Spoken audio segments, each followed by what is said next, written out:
के बारे में है। आज हम लोग स्टार्ट करते हैं। प्रोकैरियोटिक हम पहले ही पढ़ चुके हैं, ठीक है। जो नहीं पढ़े हो थोड़ा प्रीवियस का वीडियो जाकर देखना। किंगडम मोनेरा का जो है पूरा टॉपिक प्रोकैरियोटिक सेल का ही दिया हुआ है, ठीक है। तो उसको थोड़ा सा जाके तुम लोग एक बार देख लेना। जो नहीं होगा उसका हम डाउट क्लास ले लेंगे, कोई दिक्कत नहीं है, ठीक है। जो भी नया स्टूडेंट आया हो वो, ठीक है। और वहाँ पे तुमको प्रॉपर वे में नोट्स भी मिल जाएगा। और तो हम लोग आगे आज यूकैरियोटिक स्टार्ट करते हैं, ठीक है। देखो, इसके पहले हम लोग यूकैरियोटिक और प्रोकैरियोटिक को थोड़ा सा समझ लेते हैं, क्योंकि इसमें हम लोग को समझना है सेल में ही। तो यूकैरियोटिक और प्रोकैरियोटिक में सबसे बड़ा जो डिफरेंस है वो है न्यूक्लियर मटेरियल को लेके। ये तुम लोग पढ़े होंगे पहले भी, मतलब 9th क्लास में जब था। उसका कुछ बेसिक चीज है, 2-3 चीजें हम जरूर बता देते हैं अभी, ठीक है। जैसे न्यूक्लियर मटेरियल की बात कर रहे हैं, ठीक है। तो न्यूक्लियर मटेरियल में क्या, तो प्रोकैरियोटिक में जो वेल डिफाइंड न्यूक्लियस नहीं होता। वेल डिफाइंड न्यूक्लियस कहने का मतलब न्यूक्लियस का जो कंपोनेंट है, जो जैसे मेनली वो 4 कंपोनेंट में बना होता है। न्यूक्लियर मेम्ब्रेन, फिर क्रोमेटिन थ्रेड होता है, न्यूक्लियोलस होता है, न्यूक्लियोप्लाज्म होता है। ये सब जो है अगर प्रेजेंट होगा तो वेल डिफाइंड न्यूक्लियस कहलाता है, जो कि यूकैरियोटिक में क्लियरली दिखता है और प्रोकैरियोटिक में ऐसा नहीं होता है, ठीक है। प्रोकैरियोटिक में डीएनए जो है वो नेकेड है, मतलब हम लोग वहां पे बोलते हैं डीएनए बाइंड किया है बट विदाउट स्टोन प्रोटीन। और प्रो यूकैरियोटिक में जो है डीएनए जो बाइंड करता है वो हिस्टोन प्रोटीन के साथ बाइंड करता है, ठीक है। अब जैसे न्यूक्लियर मटेरियल हम बात करें तो जैसे यूकैरियोटिक में क्रोमेटिन थ्रेड होगा, कंडेंस करेगा, क्रोमोसोम बनेगा। क्रोमोसोम से फिर हम लोग डीएनए जानते हैं, और डीएनए कंटेन करता है जीन, जो कि पूरा जो भी कैरेक्टरिस्टिक्स है, जेनेटिक कैरेक्टरिस्टिक्स, वो कैरी करता है, एक्सप्रेस करता है, स्टोर करता है, सारा काम जिनका है। बट प्रोकैरियोटिक में कोई भी क्रोमोसोम क्रोमेटिन थ्रेड होगा नहीं, क्रोमोसोम होगा, single cell, sorry circular chromosome या सर्कुलर डीएनए प्रेजेंट होता है, ठीक है। प्रोकैरियोटिक में एक एक्स्ट्रा डीएनए भी प्रेजेंट है जिसको हम लोग बोलते हैं प्लाज्मिड, ठीक है। प्लाज्मिड जो होता है वो 3 टाइप का होता है, जिससे बैक्टीरिया बहुत सारा फंक्शनिंग कर सकता है, ठीक है। तो प्लाज्मिड एज ए वैक्टर, या फिर हम लोग जेनेटिक इंजीनियरिंग या फिर बायोटेक्नोलॉजी में बहुत ज्यादा यूज करते हैं। तो प्रोकैरियोटिक में एक एक्स्ट्रा जो है वो डीएनए जिसको प्लाज्मिड बोलते हैं वो प्रेजेंट होगा, बट यूकैरियोटिक में ऐसा नहीं होगा। नेक्स्ट है क्रोमोसोम नंबर की बात करते हैं। तो क्रोमोसोम नंबर वो सिंगल होगा इसमें, ठीक है। और प्रोकैरियोटिक में एक से ज्यादा क्रोमोसोम होता है। उसके बाद फिर double membrane bonded cell organelles are present in eukaryotic, absent in prokaryotic, ठीक है। राइबोसोम दोनों में प्रेजेंट होगा, बट डिफरेंस क्या होता है कि राइबोसोम का यूनिट होता है 70s एंड 80s। तो 70s is a prokaryotic, ribosome को बोलते हैं, और 80s जो है यूकैरियोटिक में है। बट यूकैरियोटिक में कुछ और राइबोसोम को लेके हम लोग ये पढ़ेंगे। जैसे क्लोरोप्लास्ट में जो राइबोसोम है वहां पे भी यूनिट्स होता है, माइटोकॉन्ड्रिया में जो है वहां पे भी यूनिट्स होता है राइबोसोम का। तो वहां पे जो राइबोसोम का यूनिट्स है वहाँ 70s मिलता है। हम लोग पढ़ेंगे उसमें, जब टॉपिक आए तो डिस्कस करेंगे, तो उस चीज पे ध्यान रखना। ऐसे हम लोग क्या जानते हैं कि यूकैरियोटिक है तो 80s उसमें है, हम लोग यही जानते हैं। बट यूकैरियोटिक सेल में ही क्लोरोप्लास्ट भी होता है, प्लांट सेल में क्लोरोप्लास्ट है, और एनिमल सेल में हमारा माइटोकॉन्ड्रिया, और प्लांट सेल में माइटोकॉन्ड्रिया दोनों। बट उसमें जो राइबोसोम प्रेजेंट है वो 70s यूनिट ही वहां पे प्रेजेंट होता है, 80s नहीं होता है। तो थोड़ा यहाँ डिफरेंस है, ठीक है। उसके बाद फिर राइबोसोम हो गया, उसके बाद फिर डबल मेम्ब्रेन बॉन्डेड तो बता ही दिए, ठीक है। तो प्रोकैरियोटिक में जो होता है जो हम बोले एक्स्ट्रा क्रोमोसोमल जो डीएनए बताया, जिससे प्लाज्मिड जो बताया था वो प्रेजेंट है प्रोकैरियोटिक में, और यूकैरियोटिक ये भी बता दिए। तो यही 4-5 पॉइंट है, इसको ध्यान रखना। बस मेनली अगर तुमसे पूछा जाएगा कि प्रो एंड यूकैरियोटिक का जो डिफरेंशिएशन है बेसिस किस पे किया गया, तो वो basis on nuclear material, distribution of nuclear material भी बोल सकते हो, ठीक है। क्योंकि देखो प्रोकैरियोटिक नाम पे प्रो का मतलब होता है फर्स्ट, और कैरियन का मतलब होता है, देखो जैसे हम लिखे यहाँ प्रो कैरियोटिक, ठीक है। तो प्रोकैरियोटिक का मतलब हो गया प्रिमिटिव या फर्स्ट, फर्स्ट न्यूक्लियस। तो उस टाइम पे जो न्यूक्लियस था उतना वेल डिफाइंड नहीं था। अगर हम यू की बात करते हैं तो यूकैरियोटिक, यू का मतलब होता है ट्रू, यू का मतलब होता है ट्रू, और कैरियन का मतलब न्यूक्लियस, मतलब जिस सेल में ट्रू न्यूक्लियस प्रेजेंट है वो यूकैरियोटिक। इसका नाम से ही पता चल रहा है। तो इस तरह से हम लोग उसको डिफ्रेंशिएट करते हैं, और बहुत सारा एग्जाम्पल है, ठीक है ना। जैसे मान लिया जाए कि प्रोकैरियोटिक एंड यूकैरियोटिक में जैसे फ्लैजिला वगैरह के बारे में भी दिया है, और बहुत सारे सेल ऑर्गेनेल्स का डिफरेंशिएशन भी है। बट जो 4-5 बताया वो इम्पोर्टेंट है, उसको ध्यान रखना, ठीक है। तो हम लोग फिर आगे जो है आज यूकैरियोटिक सेल के बारे में स्टार्ट करते हैं, ठीक है।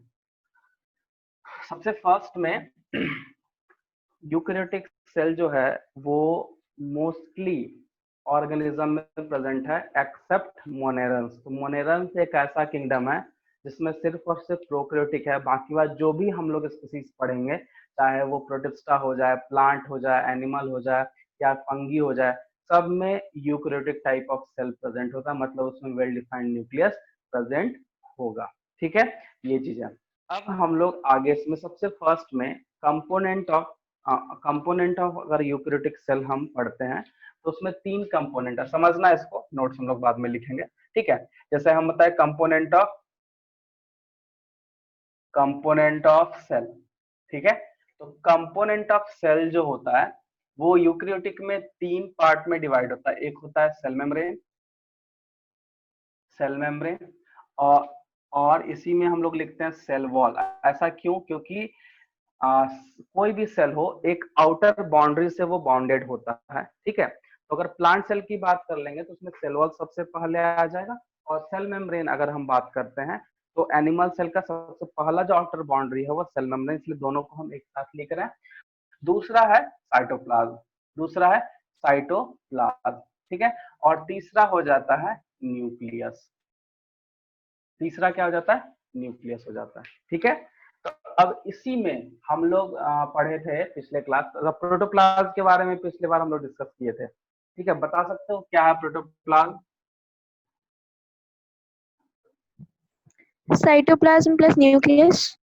हाँ, साइटोप्लाज्म प्लस न्यूक्लियस, ठीक है, ठीक है। साइटोप्लाज्म और न्यूक्लियस।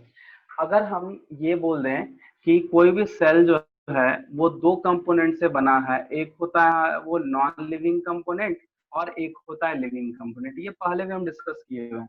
तो लिविंग में हम लोग किसको लिखते हैं? प्रोटोप्लाज्म को, जो अभी आंसर दिए हो, ठीक है। और नॉन लिविंग वाले पार्ट को बोलते हैं एपोप्लाज्म, ठीक है, एपोप्लाज्म। बट सेल के केस में लिविंग एंड नॉन लिविंग कैसे डिफरेंशिएट करेंगे? तो इसको तुमको ध्यान रखना है कि जो जो पार्ट किसी भी मैकेनिज्म में हेल्प आता है, कोई भी फंक्शनिंग को रेगुलेट कर रहा है, तो वो लिविंग चला जाएगा, और जो नहीं कर पाता है वो नॉन लिविंग चल जाएगा, ठीक है। बस इतना। इसमें वैसा नहीं है कि हम लोग को सेंस वगैरह वैसा कहीं कुछ है नहीं, ठीक है। बट सेल का मेटाबॉलिज्म, या क्योंकि सेल का मेम्ब्रेन का कंपोनेंट का बात हो रहा है, तो वो अगर कोई भी काम कर रहा है तो वो हमारा लिविंग हो जाएगा, आई मीन सेल का पार्ट का लिविंग हो जाएगा, और नहीं करेगा तो उसका कोई ना कोई जो है, सॉरी, वो नॉन लिविंग पार्ट में आएगा, जिसको हम लोग एपोप्लाज्म बोलते हैं। और प्रोटोप्लाज्म को है पिछले बार डिफाइन किए ही थे, साइटोप्लाज्म, ठीक है। और हम क्या बोले थे? न्यूक्लियस। क्या बोले थे? न्यूक्लियस, ठीक है। इसमें भी न्यूक्लियस में एक पार्ट जो है वो छोड़ना पड़ता है, जिसको हम लोग लिखते हैं कौन सा पार्ट को? एक्सेप्ट कौन सा? Nuclear membrane. न्यूक्लियर मेम्ब्रेन, इसको ध्यान रखना, ठीक है। ये हमेशा, क्योंकि अब जो है अगर ये वर्ड नहीं लिखोगे ना तो फिर गलत है। वो पहले लिखते थे कि न्यूक्लियस एंड साइटोप्लाज्म तो ठीक है चलेगा, लेकिन अब ये लिखना पड़ेगा कि न्यूक्लियस में एक्सेप्ट न्यूक्लियर मेम्ब्रेन जो है वो नहीं होगा लिविंग का पार्ट, आई मीन प्रोटोप्लाज्म का पार्ट। बाकी बात जो भी प्रेजेंट होगा साइटोप्लाज्म प्लस न्यूक्लियस में, तो ये मतलब साइटोप्लाज्म प्लस न्यूक्लियस में, तो वो हमारा प्रोटोप्लाज्म कहला जाएगा, ठीक है। ये है। अब सबसे फर्स्ट में हम लोग स्टार्ट करते हैं सेल मेम्ब्रेन और सेल वॉल से। न्यूक्लियस के बारे में हम लोग पढ़ेंगे ही डिटेल से, क्योंकि न्यूक्लियस जो है वो सेल का कंट्रोल या ब्रेन कहलाता है। कंट्रोल सेंटर ऑफ सेल या फिर ब्रेन ऑफ सेल क्यों कहलाता है? क्योंकि न्यूक्लियस जो होता है वो सारा मैकेनिज्म को, मेटाबॉलिज्म को वो मेंटेन करता है, क्योंकि वो कहीं ना कहीं कंटेन करता है जेनेटिक मटेरियल, इसीलिए। क्योंकि बिना जिन के, बिना मैसेज के कोई काम हो नहीं सकता है, और जब तक डीएनए नहीं होगा तब तक वो मैसेज पहुंचेगा ना। मैसेज पहुंचा है तो प्रोटीन के फॉर्म में पहुंचता है, प्रोटीन का फॉर्मेशन होता है तो मैसेज पहुंचता है, ठीक है। इस तरह से डीएनए और जो भी जेनेटिक मटेरियल है वो काम करता है। तो इसका हम लोग न्यूक्लियस का जो, अगर हम लोग डीएनए आरएनए की बात करते हैं, वो हम लोग को 12th में जेनेटिक्स में मॉलिक्यूलर बेसिस पढ़ना है, ठीक है। बट इतना ध्यान रखना कि न्यूक्लियस जो कंटेन करता है जेनेटिक मटेरियल, उसके कारण जो है वो पूरे सेल के मेटाबॉलिज्म को, या फिर हम बोल सकते हैं उसके मैकेनिज्म को, वो रेगुलेट करता है, इसलिए उसको कंट्रोल सेंटर ऑफ सेल हो जाता है। क्रोमोसोम का भी हम लोग पढ़ेंगे, क्योंकि क्रोमेटिड्स वगैरह है, तो वो हम लोग पढ़ेंगे। तो सबसे पहले आज हम लोग स्टार्ट करते हैं सेल मेम्ब्रेन और सेल वॉल, ठीक है। सबसे फर्स्ट में, ठीक है, ध्यान रखना है समझो, अभी कुछ लिखने का जरूरत नहीं है, जब लिखना होगा तो लिखवा देंगे, ठीक है। सबसे फर्स्ट में हम लोग को सेल वॉल, ठीक है, तो पहला ही है कि सेल वॉल है, तो हम लोग इसको जान ही रहे कि ये dead part of the plant है। डेड पार्ट मतलब ये प्लांट सेल में प्रेजेंट होता है और ये डेड होता है। आखिर ये डेड क्यों होगा, ठीक है, तो इसको ध्यान रखना, क्योंकि इसमें कुछ मटेरियल प्रेजेंट होता है जो इसको स्टिफ या रिजिड बना देगा। जैसे उसको बोलते हैं क्यूटीन या फिर लिग्निन बोल सकते हैं, लिग्निन, सुबेरिन, इस तरह का मॉलिक्यूल इसमें प्रेजेंट होता है जो कि इसको डेड बनाता है। मतलब ये कोई भी मैकेनिज्म नहीं कर पाएगा, ठीक है।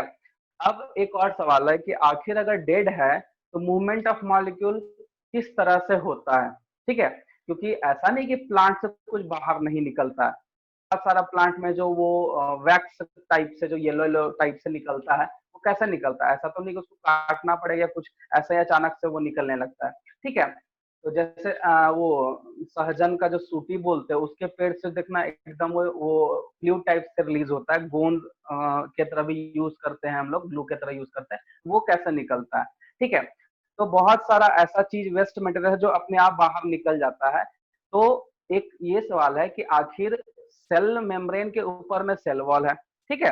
अब सेल वॉल बोल रहे हैं डेड है, और डेड का भी मतलब बताए कोई फंक्शन नहीं करेगा, ठीक है। तो ये कैसे मूवमेंट ऑफ मॉलिक्यूल जो भी वेस्ट है उसको बाहर निकाल रहा है, जो या जो भी अननेसेसरी चीज है बाहर निकाल रहा है। या प्लांट सेल की बात अगर हम करते हैं तो प्लांट सेल के अंदर में बहुत सारा मूवमेंट ऑफ मॉलिक्यूल होता है ना, जैसे वाटर वगैरह सब तरह का वहां पे मूवमेंट ऑफ मॉलिक्यूल या फिर जो भी मॉलिक्यूल है वो मूव करेगा, तो कैसे करेगा। तो इसमें इतना ध्यान रखना है तुमको, क्योंकि ये 3 पार्ट से बनता है, एक primary wall, secondary wall and middle lamella बोलते हैं, ठीक है ना। सबसे पहले इतना ध्यान रखना कि इसका जो पार्ट है इसमें आई मीन ये मान लो ये सेल मेम्ब्रेन है, तो हम बात कर रहे हैं मूवमेंट ऑफ मॉलिक्यूल का, तो ध्यान रखना कि इसमें पोर प्रेजेंट होता है। क्या होता है, पोर, हम लोग इसको बोल सकते हैं सेल पोर, ठीक है। सेल पोर मतलब ये सेल वॉल है तो इसमें पोर प्रेजेंट होगा, क्योंकि पोर से ही वो मूवमेंट ऑफ मॉलिक्यूल कर पाएगा। अब ऐसा कौन सा चीज प्रेजेंट है या फिर ऐसा क्या चीज सेल पोर में प्रेजेंट है जो कि मूवमेंट ऑफ मॉलिक्यूल के लिए रिस्पॉन्सिबल है, तो इसको ध्यान से समझना। यहाँ पे सेलुलोजिक, ये जो पोर है वो सेलुलोजिक कंटेंट होता है, मतलब यहाँ पे सेलुलोज होता है जिसके कारण मूवमेंट ऑफ मॉलिक्यूल होता है वहां पे। समझ में आया, ठीक है। हम क्या बताए सबसे पहले कि सेल वॉल अगर डेड पार्ट है, रिजिड पार्ट है, तो ये क्यों डेड एंड रिजिड पार्ट है, क्योंकि इसका सबसे पहला जो है वो मिडिल, प्राइमरी एंड सेकेंडरी, ठीक है। एक सेकेंड हाँ, पहला जो है वो मिडिल लैमिला, उसके बाद सेकेंडरी, सॉरी प्राइमरी, उसके बाद सेकेंडरी। सपोज दैट मान लिया जाए अगर हम बात करें, ये हमारा मिडिल लैमिला, ये प्राइमरी और ये हो गया सेकेंडरी, मतलब ये मिडिल लैमिला, ये प्राइमरी और ये सेकेंडरी। फिर उसी तरह यहाँ पे प्राइमरी, फिर इस तरह यहाँ पे सेकेंडरी होता है, ठीक है। तो मिडिल लैमिला है या फिर प्राइमरी है या फिर सेकेंडरी है, तो ध्यान रखना कि सेकेंडरी जो वॉल होता है, सेकेंडरी वॉल जो है वो बना होता है लिग्निन एंड ट्यूबेरिन का। उसका जो वॉल है, वहां जो फाइबर, वहां जो भी कंपोनेंट है वो लिग्निन एंड ट्यूबेरिन के कारण वो डेड एंड स्टिफ होता है, ठीक है। इसको ध्यान रखना है। और अंदर वाला जो पार्ट है जो बन रहा है, वो अंदर वाला पार्ट भी कहीं ना कहीं वो स्टिफ होता है, क्योंकि उसमें कुछ कैल्शियम पैक्टेट वगैरह से वो बना होता है, जिसके कारण वो सेल आई मीन उसका मैकेनिज्म या फिर कोई फंक्शनिंग नहीं है, बट उसमें पोर्स प्रेजेंट है। हम बता रहे हैं सेल पोर, हम लोग बोल रहे हैं कॉमन नेम सेल पोर। उस सेल पोर में सॉरी वो जो सेल पोर होता है वो किससे बना होता है, तो सेलुलोज का। किससे बनाता है, सेलुलोज का। और वही सेलुलोज जो होता है वो मूवमेंट ऑफ मॉलिक्यूल या फिर हम बोल सकते हैं पास कराने में वो हेल्प करेगा। समझ में आया। हम ऐसे अभी सेल वॉल का कंपोनेंट लिखते हैं, लिखेंगे, मतलब मिडिल लैमेला में क्या प्रेजेंट है, प्राइमरी में क्या प्रेजेंट है एंड सेकेंडरी में क्या है। तो सेकेंडरी में तो यहाँ हम डायरेक्टली लिख दिए लिग्निन सेवरीन के कारण, ठीक है। लेकिन मिडिल लैमेला में भी है कुछ ना, और प्राइमरी वॉल भी कुछ ना चीज से बना होता है, ठीक है। यहाँ समझ गए, बोलो किसी कुछ पूछना है पूछ सकते हो। अभी हम फिगर बनाएंगे और उसके बारे में 2-4 पॉइंट लिखना है, की पॉइंट्स, उसको बस स्क्रीनशॉट ले लेना। कुछ प्रॉब्लम है इसमें? नहीं सर। ठीक है ना, समझ गए ना, ठीक है। तो हमको थोड़ा सा टाइम दो, क्योंकि इसको फिगर बना देते हैं अच्छे से। अच्छा चलो एक चीज और बता दो, सेल वॉल डेड है बट ये कोई ना कोई तो काम करेगा, ऐसे प्लांट में प्रेजेंट नहीं है, तो बता दो क्या काम करेगा तुम लोग। स्ट्रक्चर प्रोवाइड करता है प्लांट्स को, स्ट्रक्चर, चलो और। हार्श क्लाइमेट से प्रोटेक्ट करता है। हाँ, मेन इसका काम होता है प्रोटेक्शन, और स्ट्रक्चर रिजिड होने के कारण ये जो है स्ट्रक्चर प्रोवाइड करेगा, सही बात है। और एक्सट्रीम कंडीशन पे ये सरवाइव करने के लिए इंपॉर्टेंट है। कहने का मतलब मान लिया जाए बहुत टेम्परेचर बढ़ गया या फिर कुछ भी हार्श मतलब हो गया, तो उस केस में अंदर का पार्ट, सेल का अंदर के पार्ट खराब ना हो जाए, उस चीज से हद तक ये सेल वॉल उसको बचा के रखता है। ठीक है, ये है मतलब एक्सटर्नल इन्वायरमेंट से बचा के रखने का काम इसी का है, सेल वॉल का ही। ठीक है,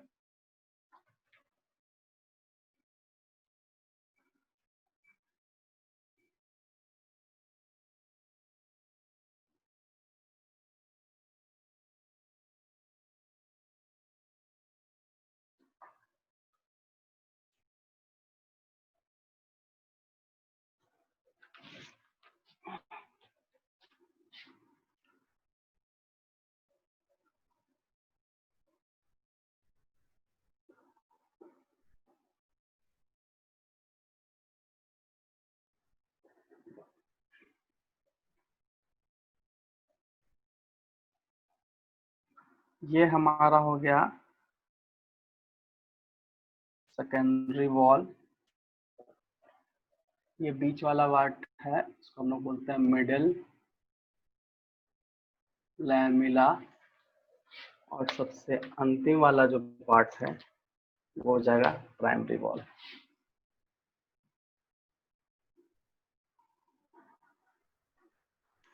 ठीक है, तो इसके बारे में हम थोड़ा लिख देते हैं। डेड पार्ट फर्स्ट में,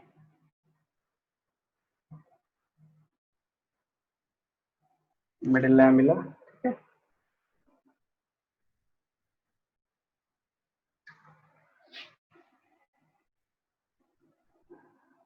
cementing layer between two adjacent cell।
It consists of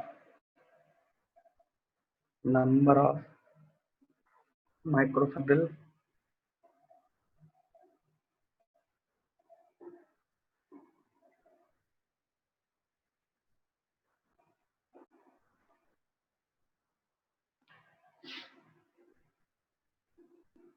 embedded in a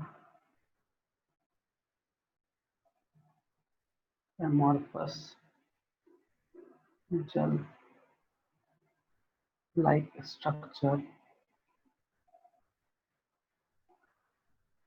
called matrix।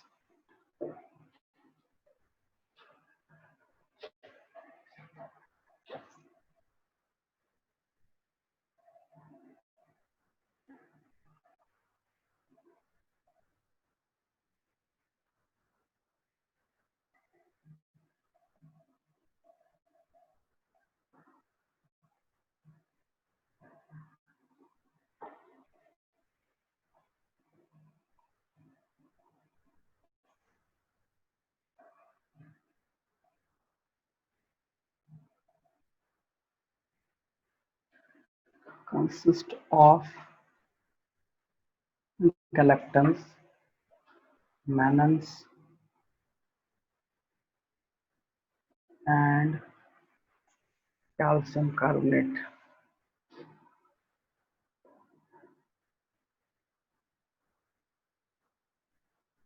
In lower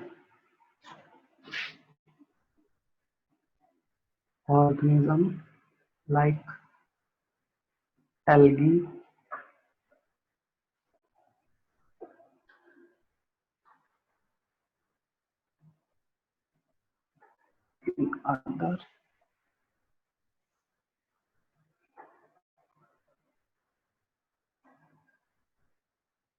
in other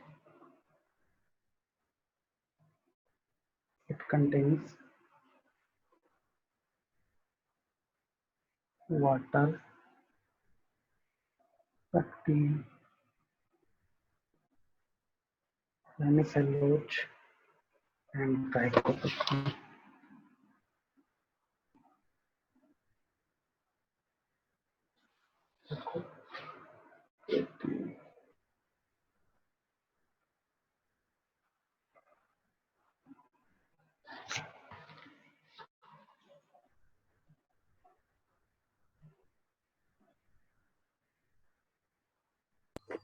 sir हाँ बोलो। ये माइक्रोफाइबर्स एम्बेडेड इन क्या बात क्या है? एम्बेडेड, अच्छा, embedded in amorphous gel like structure called matrix, matrix में embedded होता है, ठीक है। कंसिस्ट ऑफ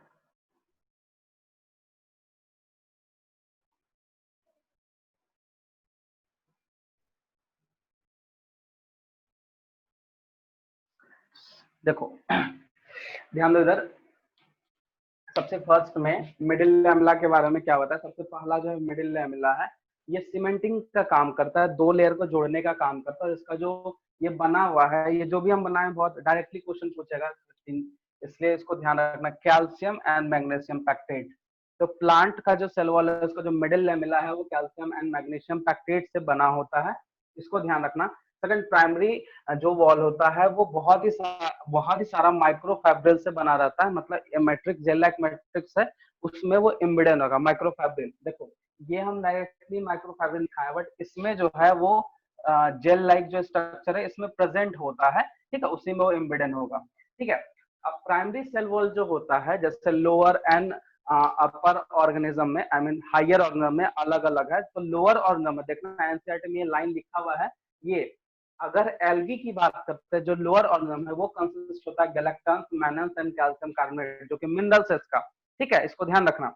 और दूसरा, इन अदर्स हायर प्लांट में ये water, pectin, hemicellulose and glycoprotein contain करता है। लेकिन वहीं पे अगर फंगी की बात करते हैं, देखो fungi in fungal cell wall, ठीक है, cell wall consist of chitin and polysaccharides. ये बहुत इंपॉर्टेंट है, ऐसे भी फंगी में हम बताए हुए हैं, बट यहाँ से क्वेश्चन हमेशा पूछता है कि कौन किसका जो है वो मटेरियल होता है, ठीक है, क्योंकि ये प्राइमरी इज एक्सटेंशन पार्ट। अगर बोल सकते हैं कि एक तो सीमेंटिंग का काम किया मिडिल लैमेला, दूसरा प्राइमरी जो होता है सीमेंट एक्सटेंशन है, उसका एक तरह का मॉडिफिकेशन हो गया, जो कि माइक्रोफैब्रिल से बना हुआ है, और हर एक ऑर्गेनिज्म में अलग अलग कंपोनेंट से बना है, जो बहुत इंपॉर्टेंट है। ये तुम्हारा 3 लाइन, ठीक है, जो कि हमेशा ये पूछता है, ध्यान रखना, ठीक है ना, क्योंकि प्राइमरी सेल वॉल, देखो सेल वॉल से बहुत ज्यादा क्वेश्चन नहीं आता कभी भी। जब भी क्वेश्चन आया है वो क्वेश्चन इसके कंपोनेंट से ही आया है कि मिडिल लैमेला किससे बना है, प्राइमरी किससे बना है, सेकेंडरी किससे बना है, ठीक है। तो प्राइमरी में जो डिफरेंसेस है, एल्गी में क्या है, क्योंकि वो लोअर ऑर्गेनिज्म है, हायर क्या है वो अलग है, एंड फंगी उसमें क्या है वो ऑर्गेनिज्म, ये सामने। इसको स्क्रीनशॉट ले लो, फिर हम सेकेंडरी का भी इसी तरह 2-3 पॉइंट में लिखेंगे जो इंपॉर्टेंट है, ठीक है। ये करो, और एनसीईआरटी पढ़ना, इसमें सब कुछ मिलेगा। इसको स्क्रीनशॉट लो जल्दी से। ले लिए सर। हाँ ठीक है, किसी को कुछ पूछना है तो पूछ सकते हो। एम्बेडेड का मतलब है उसमें, मतलब एम्बेडेड का मतलब था तो धसा हुआ होना, आई मीन प्रेजेंट होना, ठीक है, तो वही है। और कुछ इसमें पूछना है तो पूछ सकते हो, किसी को कुछ पूछना है तो पूछ सकते हो। क्लियर है सबका? Yes sir. चलो ठीक है। अब हम लोग सेकेंडरी वॉल में आते हैं। फिगर हम मिटा रहे हैं, स्क्रीनशॉट ले लिए हो तो उसको वहां पे नोट कर लेना।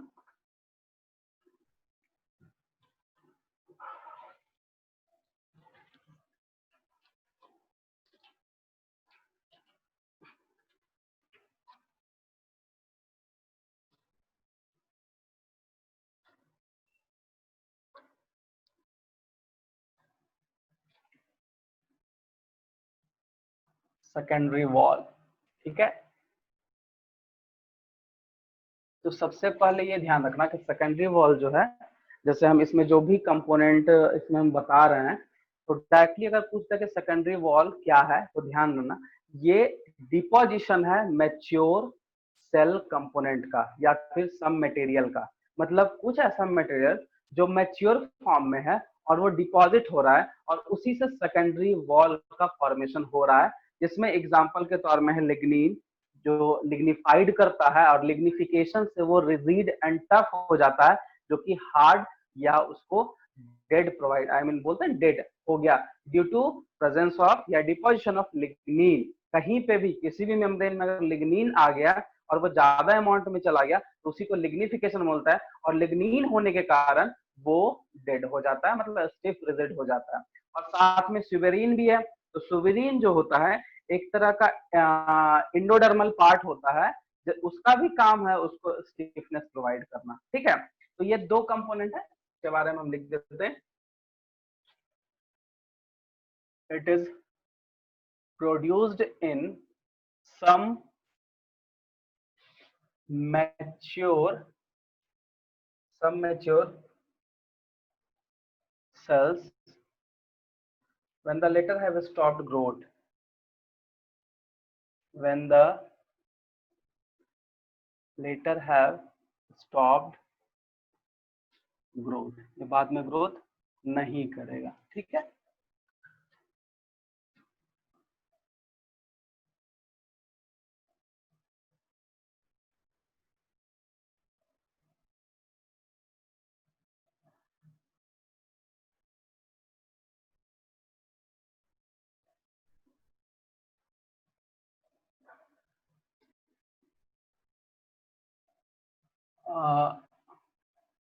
Number of different material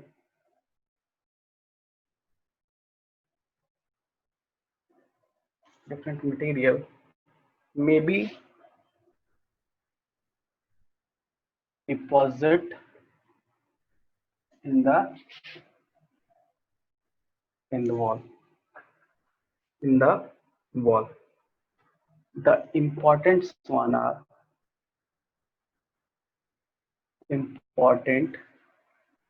ones are first में है lignin,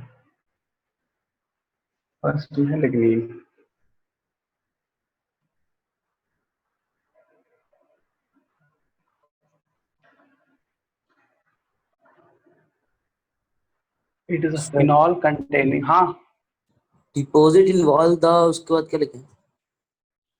deposit in the wall deposit in the wall the important ones are lignin, ठीक है। It is a phenol containing polymer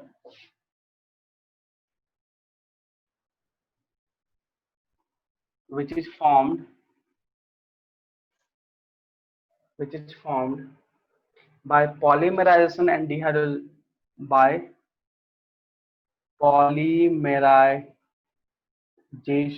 and dehydrogenation of aldehyde and alcohol, of aldehyde and alcohol, aldehyde and alcohol।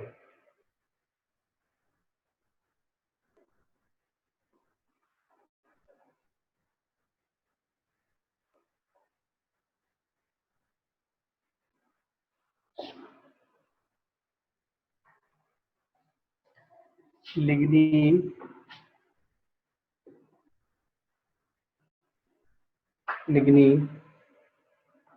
form complexes with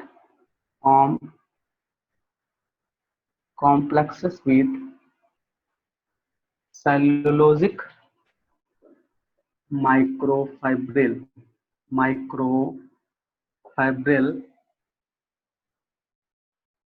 It reduced the water content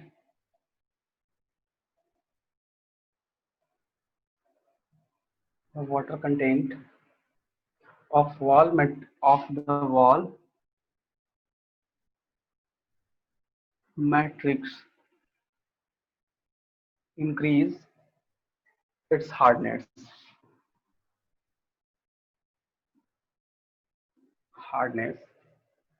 However,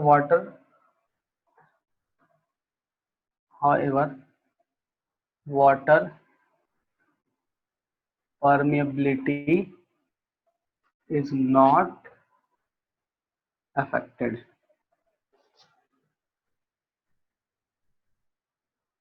The straightening of cell wall by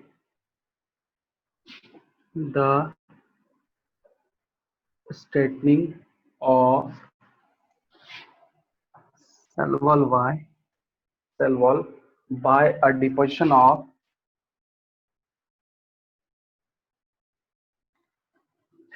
lignin. Lignin is called lignification.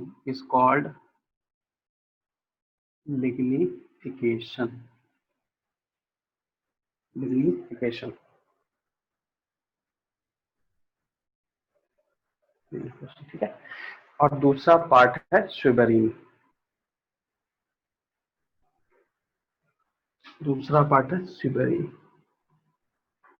तो स्विबेरिन जो है वो special type of fatty acid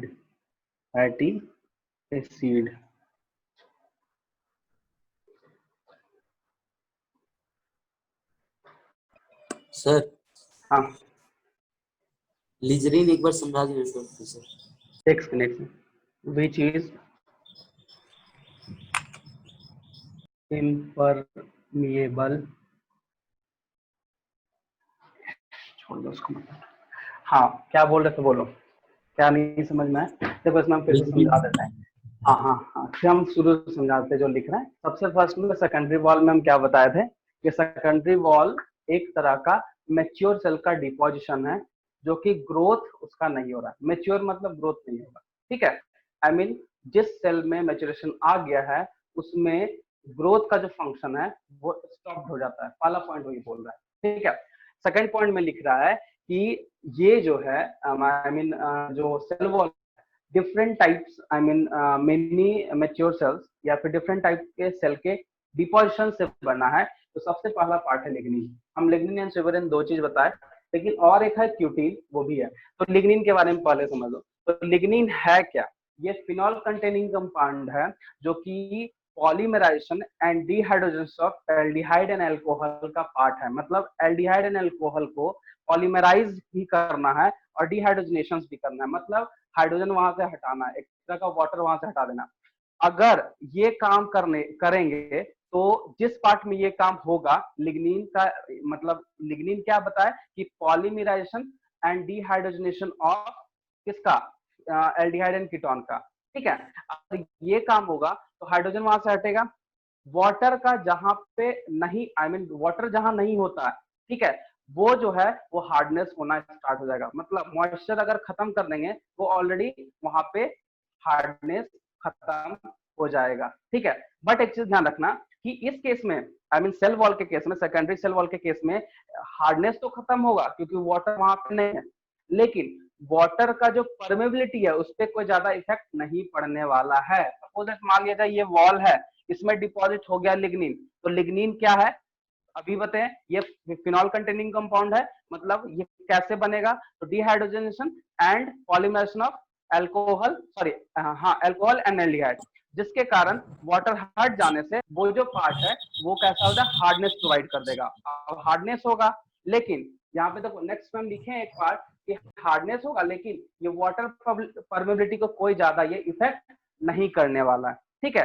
अब जब ये होगा तो जो स्ट्रेटनिंग वगैरह है, जो स्टिफनेस है, वो और ज्यादा बढ़ने लगेगा, जिसको हम लोग बोलते हैं लिग्निफिकेशन। मतलब कि लिग्निफिकेशन आई मीन लिग्निन का जो डिपोजिशन होता है, जिसके कारण स्ट्रेटनिंग जो होता है, स्ट्रेटनिंग वॉल को हम लोग बोलते हैं लिग्निफिकेशन। मतलब लिग्निन का डिपॉजिट हुआ और स्ट्रेट हो गया, मतलब स्ट्रेच्ड हो गया, करने का मतलब वो खिंचा गया, ठीक है।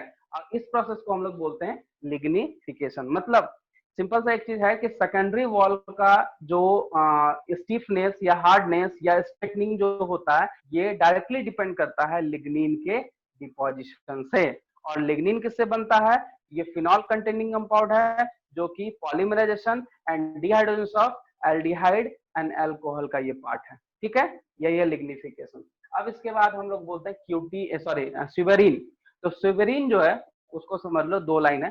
स्यूबेरीन जो होता है, स्यूबेरीन का काम होता है ऑलमोस्ट ऑल मॉलिक्यूल को इम्परमिएबल करना, क्योंकि स्यूबेरीन इज अ फैटी एसिड। कहने का मतलब स्यूबेरीन एक तरह का complex form of fatty acid है। मतलब फैटी एसिड से वो बना है, जिसका काम होता है उसको क्या करना? इम्परमिएबल करना। किसको? दूसरे मॉलिक्यूल्स को आने जाने से रोकने का काम करता है, ठीक है। तीसरा जो है वो है क्यूटीन। जो क्यूटीन होता है वो इपिडर्मल आई मीन क्यूटीन जो है वो इपिडर्मल आई मीन एक लेयर बनाता है, जिससे और ज्यादा हार्डनेस प्रोवाइड उसको कर देता है। इसीलिए ये है, ये जो सेकेंडरी वॉल सेल वॉल होता है, वो वहां पे डेड हो जाता है। समझ में आ गया? इसको स्क्रीनशॉट ले लो।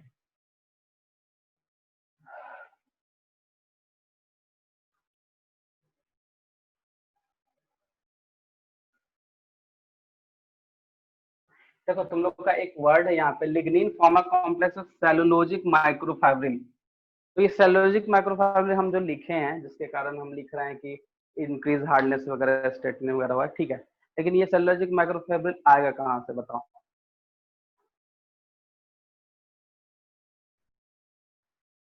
सेल पोर।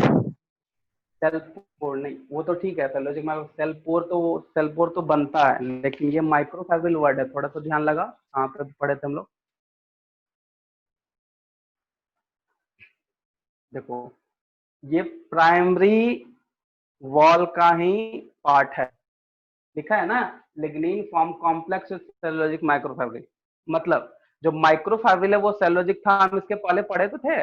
एल्गी में था अलग अलग था, फंगी में अलग था, और इसमें क्या कहते हैं तुम्हारा हायर प्लांट में था ना प्राइमरी जो वॉल है बोला था, वो माइक्रोफैब्रिल का बना, तो वो सेलुलोजिक है, वहां पढ़े हम लोग। तो ये जो बन रहा है, इसका केमिकल प्रोसेस बताए ऊपर, फिनॉल कंटेनिंग पॉलीमर जो बता रहे हैं, पॉलीमराइजेशन एंड डिहाइड्रोजनेशन का जो वो उसका केमिकल मतलब एक तरह का रिएक्शन हो गया कि वो कैसे बना, लिग्निन कैसे उसको वहां बनाया।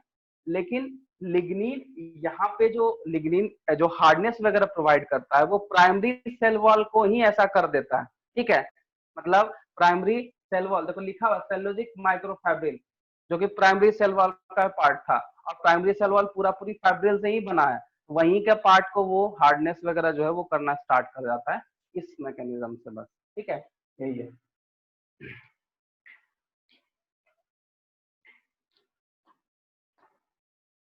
ठीक है, चलो इसको ले लिए स्क्रीनशॉट सब कोई। किसी को कुछ पूछना यस है तो सर। पूछ सकते हो। हाँ, किसी को कुछ पूछना है तो पूछ सकते हो।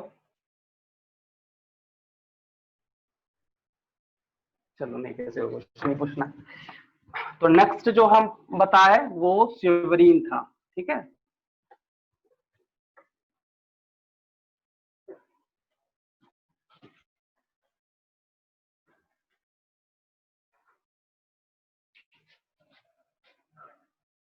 स्यूबेरीन, तो स्यूबेरीन क्या है?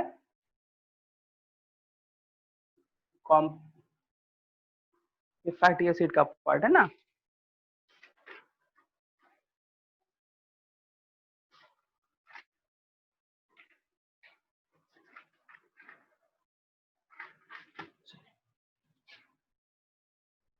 Wall of cork of endodermal cell which is special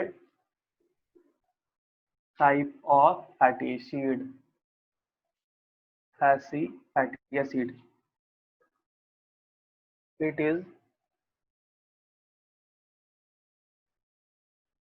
It provide impermeable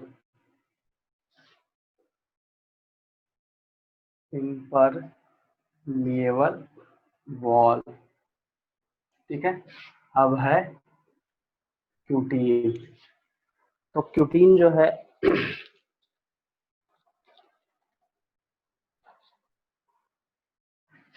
ये भी वही है, endodermal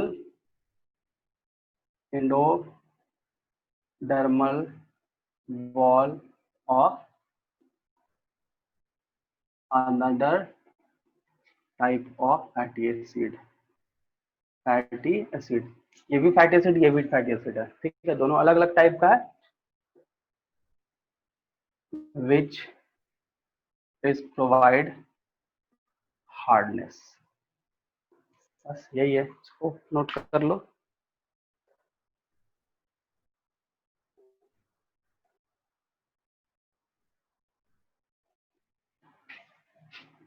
It reduce the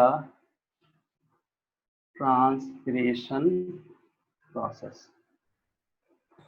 Sir, हाँ बोलो। wall of cork of endoderm cell which is special type of के बाद क्या लिखा? Fatty acid, Fatty acid. Special type of fatty acid, मतलब देखो दोनों फैटी एसिड से ही बना है, दोनों endodermal cell, I mean endodermal wall ही बोल सकते हैं इसको, सेल वॉल ही है ये, ठीक है। एक जो है वो इम्परमेबल, एक इम्परमेबल प्रोवाइड करता है, मतलब इम्परमेबिलिटी का मतलब किसी को आने जाने नहीं देगा वो, ठीक है। और दूसरा जो क्यूटीन है ये भी इंडोडर्मल का ही पार्ट है, ठीक है, बट वो अनदर फैटी एसिड बनना है और इसका काम होता है रिड्यूस ट्रांसपिरेशन प्रोसेस, को लिख दिए हैं, it reduce the transpiration process, मतलब ये भी जो हार्डनेस देता है, तो ट्रांसपिरेशन जो प्रोसेस होता है, और हम लोग जानते हैं कि लीफ का जो अपर लेयर वो क्यूटिकल लेयर है, क्यूटिकल लेयर होने के कारण जो ट्रांसपिरेशन जो प्रोसेस होता है वो बहुत हद तक घट जाता है, क्योंकि गर्मी के दिन में ट्रांसपिरेशन ज्यादा होगा, क्योंकि ऑब्वियस सी बात है अगर टेम्परेचर ज्यादा मिला तो ठीक है वाटर जो एक्सेस है वो लॉस होगा ही होगा, लेकिन अगर एक्सेस और मतलब जितना वाटर लॉस होना चाहिए उससे अगर ज्यादा हो गया ना तो फिर क्या होगा, प्लांट को हार्म करेगा, तो कहीं ना कहीं ये इसको रिड्यूस भी करता है, ठीक है, तो यही प्रोसेस है। एक मिनट हमारे इसको नोट करो।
हो गया, इसको नोट कर लिया, ठीक है। Yes, sir.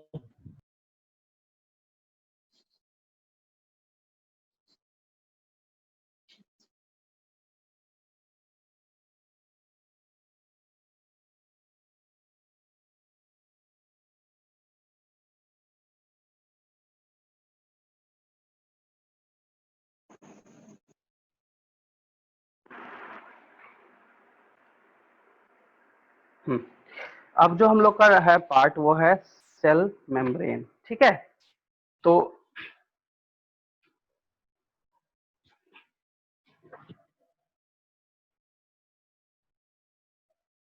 देखो सेल मेम्ब्रेन, इसके बारे में सबसे पहले ये लिविंग है, ठीक है। और अगर तुमसे पूछता है जैसे सेल वॉल का काम है प्रोटेक्शन वगैरह प्रोवाइड करना, ट्रांसलेशन को लॉस करने से बचाना, ज्यादा वाटर का ट्रांसपोर्ट ना हो, उसका फंक्शन समझ गया।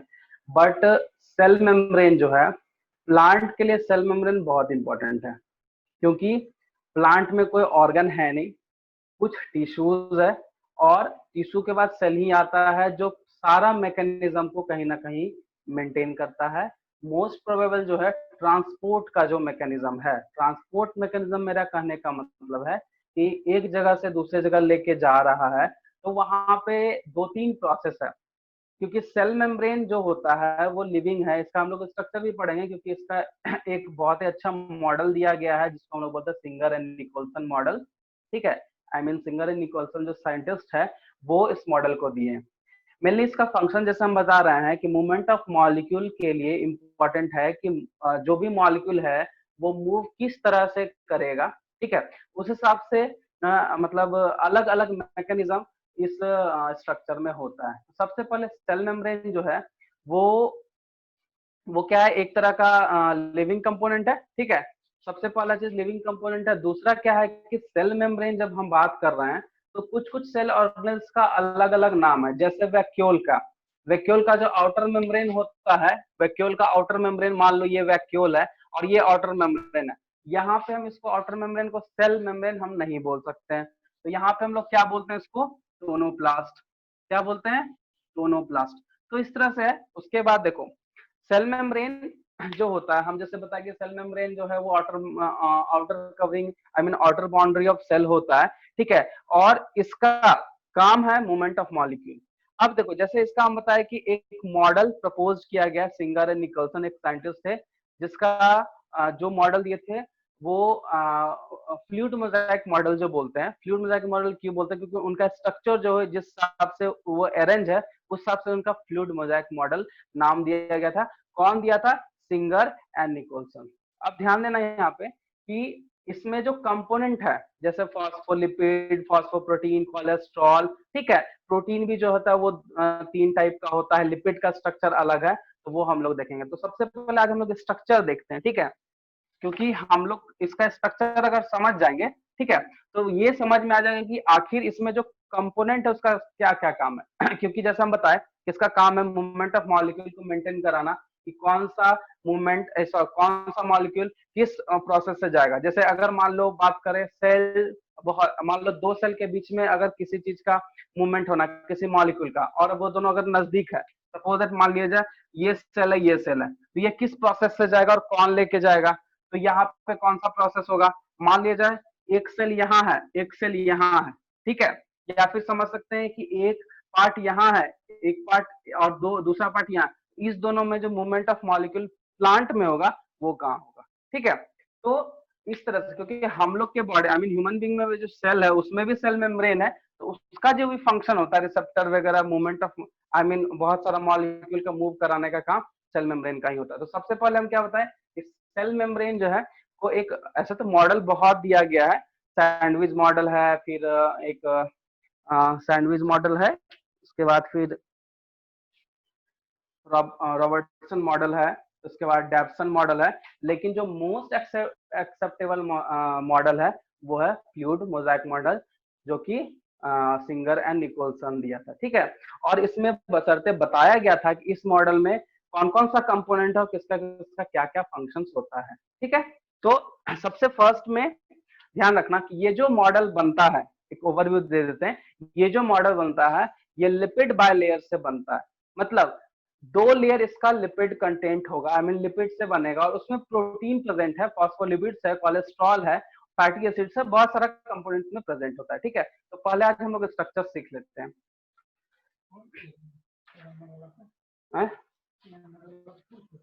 कौन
देखो, ये जो है इसको हम लोग बोलते हैं फ्लूइड मोजाइक मॉडल। ठीक है, कौन दिया था? तो सिंगर एंड निकोलसन, इसको ध्यान रखना। ठीक है, निकोलसन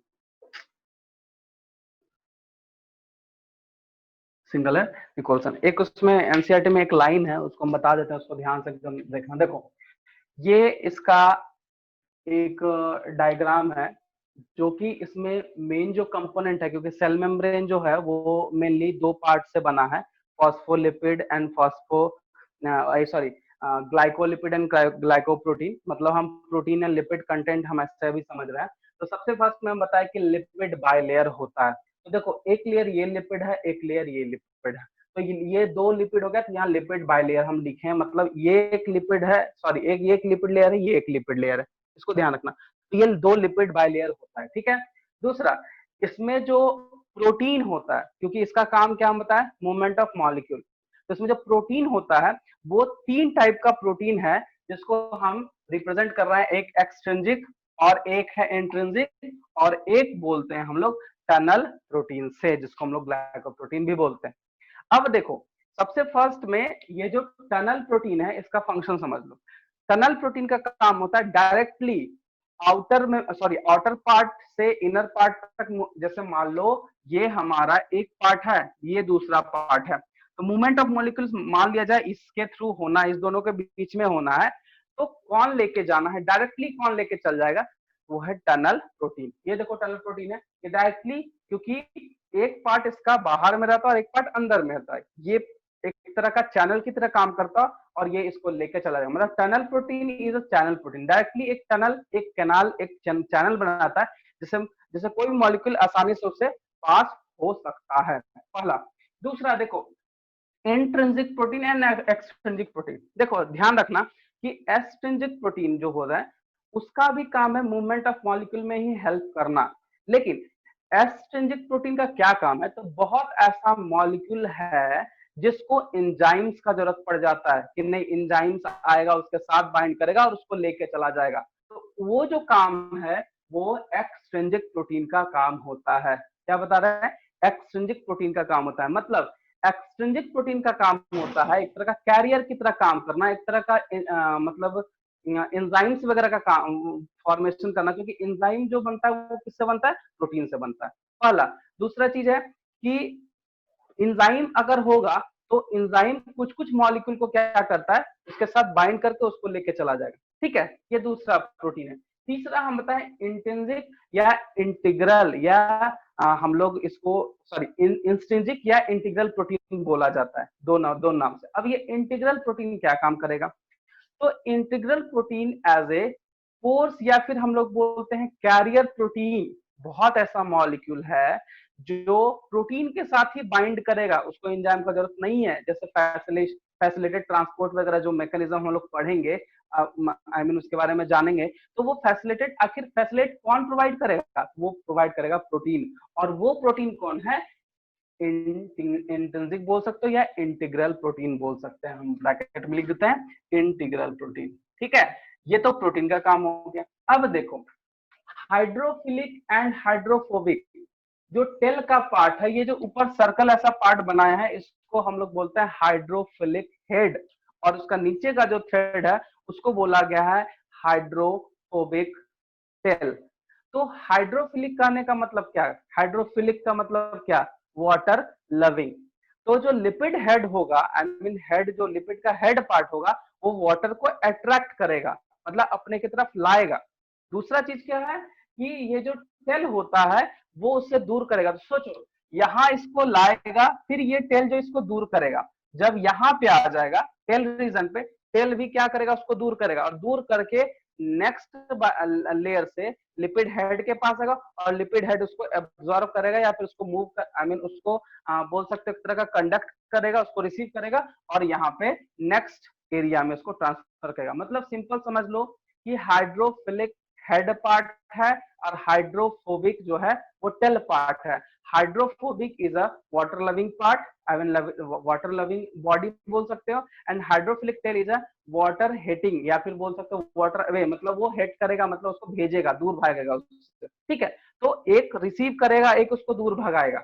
और ये इसी तरह से नेक्स्ट एरिया में, जैसे मान लो यहाँ से एक ये एरिया ये है, इसको इधर लाना है, ये इस तरह से वो मूव करने का काम करता है। ठीक है, अब देखो इसके अलावा जैसे कोलेस्ट्रॉल बोले, ग्लाइकोप्रोटीन बोले, फॉस्फोलिपिड्स बोले, सबका कुछ ना कुछ फंक्शन है। देखो दूसरा चीज है, इसको मोजाइक मॉडल क्यों दिया गया, या लिपिड जो है वो इसमें होने से क्या होता है? तो एक तो क्वाजी फ्लूइड बोलते हैं, वो एक तरह का जिसके कारण जो है सेल मेम्ब्रेन का जो है मूवमेंट करवाता है। तो लिपिड जो है वो क्वाजी फ्लूइड, मतलब कभी फ्लेक्सिबिलिटी एक तरह का प्रोवाइड कराता है, कौन? लिपिड। दूसरा, लिपिड का जो काम है, अगर हम इन जनरल सरफेस से देखेंगे तो मोजाइक विजन में दिखेगा। ठीक है, जैसे हम लोग टाइल्स लगाते हैं ना फ्लोर पे, यहाँ पे ब्लैक, यहाँ पे व्हाइट, यहाँ पे ब्लैक, यहाँ पे व्हाइट, तो उस तरह से वो अरेंजमेंट दिखता है एकदम पूरा लिपिड का, इसलिए फ्लूइड मोजाइक मॉडल बोला जाता है। क्वाजी फ्लूइड मतलब लिपिड के कारण जो है वो फ्लेक्सिबिलिटी वगैरह प्रोवाइड करेगा, इसलिए उसको क्वाजी फ्लूइड बोलते हैं। ठीक है, इस तरह से जो है इसका मेन काम है मूवमेंट ऑफ मॉलिक्यूल, कैसे कैसे कौन कौन काम कर रहा है ये तुम्हारे सामने। इसमें कुछ डाउट है तो पूछ सकते हो। इसका स्ट्रक्चर थोड़ा सा डिफिकल्ट है, बट ये हम सिंपल वे में बताए। ठीक है, यही है जो मेन कंपोनेंट है, वो जो मेन फंक्शन है प्रोटीन का क्या, लिपिड का क्या, हम बता दिए। ठीक है, बताओ इसमें कोई दिक्कत है? सर टनल प्रोटीन एक बार फिर से बताइए ना। Tunnel protein is a channel between two part, one outer and inner. Suppose that मान लिया जाए ये सेल मेम्ब्रेन है, सेल का अंदर का पार्ट है, ये बाहर का पार्ट है। तो इस दोनों के बीच मान लो कि इधर से कुछ जाना है, वन पार्ट से सेकेंड पार्ट में जाना है। अब ये जब जाएगा, मूव करेगा, तो अगर टनल प्रोटीन है ना, तो चैनल बना हुआ है दोनों के दूसरे का बीच का, एक तरह का ब्रीथ समझ लो। ठीक है, एक पार्ट से उसको लेगा और आसानी से उसको, अगर मॉलिक्यूल सिंपल है तो टनल प्रोटीन के थ्रू वो पास कर जाएगा। तो टनल प्रोटीन जो है डायरेक्टली कनेक्ट होता है outer to inner part of the cell, बस। ठीक है, यही चीज है। और बोलो और बताओ इसमें कुछ। पहले इसको स्क्रीनशॉट लो, फटक से स्क्रीनशॉट लो। लाइट आ रहा है?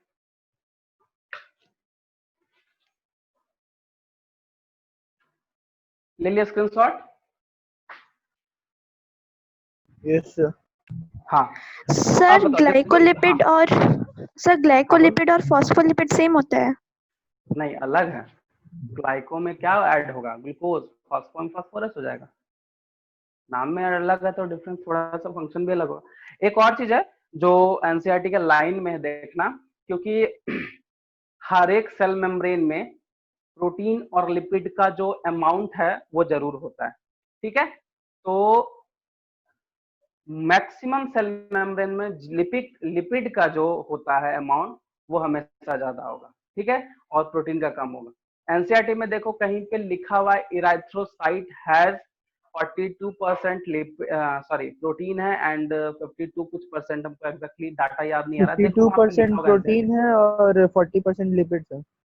हाँ, तो यहाँ पे देखो ध्यान देना, 40% लिपिड और 52% प्रोटीन, इसको बहुत अच्छे से ध्यान रखना क्योंकि ये डायरेक्टली इराइथ्रोसाइट्स इज आरबीसी, मतलब रेड ब्लड सेल्स का लिपिड एंड प्रोटीन का वहां पे रेशियो या अमाउंट वहां पे मेंशन है। इराइथ्रोसाइट्स बोल के वो थोड़ा कंफ्यूज कर दिया है। इराइथ्रोसाइट्स हम लोग आरबीसी को बोलते हैं, वो अभी ब्रैकेट में लिख लो वहां पे। और ये क्वेश्चन हमेशा पूछा जाता है। ठीक है, तो लिपिड एंड प्रोटीन का कंटेंट ही मेन माना जाता है क्योंकि इसी दोनों का काम होता है मूवमेंट ऑफ मॉलिक्यूल, बाकी तो स्ट्रक्चर वगैरह देगा ही देगा। ठीक है, जो है सब। ठीक है, और इसमें कुछ फिलहाल नहीं है। थोड़ा सा इसका कंपोनेंट में कुछ हम लोग आगे नेक्स्ट क्लास पढ़ेंगे। फॉस्फोलिपिड्स वगैरह का कुछ कुछ पार्ट है, 2-3 लाइन का की पॉइंट्स हम लिख देंगे उसको। ठीक है, उसके बाद ये कंप्लीट हो जाएगा। इसको स्क्रीनशॉट ले लिए। कुछ और पूछना है और कुछ डाउट है तो पूछ सकते हो, और नहीं तो फिर क्योंकि देखो जब ये हम लोग पढ़ेंगे ना, जब हम लोग पढ़ेंगे cell wall, sorry water plant water relation पढ़ेंगे, वहाँ यूनिपोर्ट, एंटीपोर्ट, सिमपोर्ट आता है। तो सब यही सबका काम है, सेल मेम्ब्रेन का ही काम है।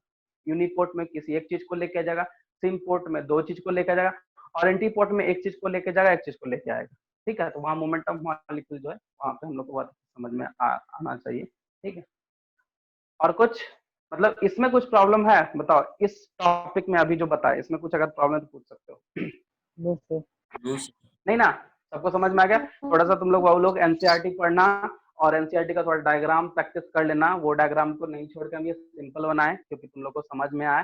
ठीक है, उसमें जो जो कंपाउंड्स है हम लोग नेक्स्ट क्लास उसका थोड़ा सा डिस्कशन करेंगे। ज्यादा डिस्कशन है नहीं। ठीक है, 2-3 लाइन का डिस्कशन करना है क्योंकि समझना है, क्योंकि इसमें जो क्वेश्चन बनता है वो 2 ही क्वेश्चन बनता है। प्रपोज्ड कौन किया था? फ्लूइड मोजाइक मॉडल, जो सबसे मोस्ट एक्सेप्टेबल था। एंड इसका प्रोटीन एंड लिपिड का लिपिड एंड प्रोटीन का क्या फंक्शन है, क्या काम करता है। ठीक है, इस डायग्राम को बनाओगे तो कभी भी गलत नहीं होगा, इसलिए इसको प्रैक्टिस करने के लिए इसको जरूर बना लेना। ठीक है, चलो ठीक है, फिर नेक्स्ट क्लास हम लोग आगे बढ़ेंगे। ठीक है, और दीक्षा आज है कि नहीं है? नहीं दीक्षा नहीं है, दीक्षा नहीं है लग रहा है। ठीक है, दीक्षा नहीं है, उसका क्वेश्चन आज हुआ था। और यामिनी का एक क्वेश्चन था, ठीक है ना, वो बैक्टीरिया कितने नंबर में आई मीन कितने टाइम से वो डिवीजन करेगा। ठीक है यामिनी, तो इसका जो क्वेश्चन है वो रिप्रोडक्शन बेसिस पे है, समझे? क्योंकि ये क्वेश्चन मोनेरा से पूछा गया क्वेश्चन है। ठीक है, तो उसका जो टाइमिंग है वो थोड़ा देखना पड़ेगा, हम देख के तुमको रिप्लाई कर देंगे। ठीक है, यस सर। ओके ठीक है। और कुछ किसी को डाउट अभी तक आज के क्लास में? किसी को कुछ पूछना है? नहीं, तो हाँ ठीक है, हम लोग नेक्स्ट क्लास जो है अब डायरेक्टली हम लोग बोले तो यूकैरियोटिक तो हम लोग स्टार्ट करेंगे। अब हम लोग डायरेक्टली जो है वो स्टार्ट करेंगे। थोड़ा सा मैकेनिज्म वगैरह भी पढ़ लेते हैं कि क्या क्या मूवमेंट वगैरह है, थोड़ा सा तुम लोग रीड करके ना उसका डायरेक्टली हम लोग सेल ऑर्गेनेल्स में जाएंगे। ठीक है, सो नेक्स्ट क्लास फिर मिलते हैं। ठीक